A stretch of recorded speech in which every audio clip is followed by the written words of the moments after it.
Hello, Agile enthusiasts.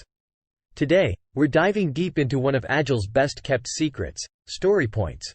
If you've ever wondered how Agile teams estimate work, this video is for you. Welcome back to our channel. I'm an enterprise Agile coach at Resolute Agile. Today, we're decoding the magic behind story points. Imagine you're planning a family picnic. You have a list of tasks: buying food, finding a spot, setting up, and so on. How do you estimate the effort for each task? In the Agile world, instead of estimating tasks in hours or days, we use something called story points. It's a unit of measure for expressing the overall size of a user story, feature, or other piece of work. Story points consider the complexity, risks, and efforts involved. It's not just about time, it's about understanding the depth of a task. Let's break it down with a simple example. Imagine estimating the effort to eat a pizza.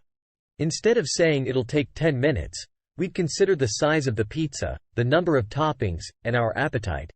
A large pizza with lots of toppings might be 8 points, while a small plain one might be 2 points. Similarly, in Agile, a complex task with many unknowns might be estimated as 13 story points, while a simple, well-understood task might be just 3 story points.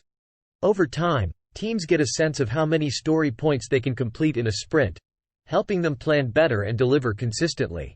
But remember, story points are relative. What's 5 points for one team might be 8 for another. It's about the team's shared understanding.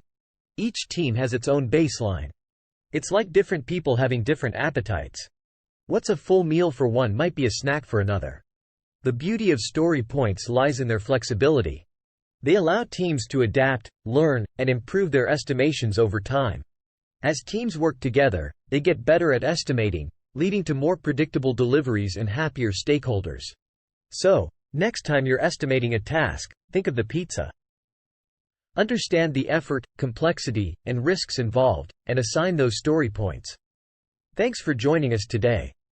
If you found this video helpful, don't forget to hit that subscribe button. And for more in-depth insights, check out our blog at resoluteagile.com. Until next time, stay agile.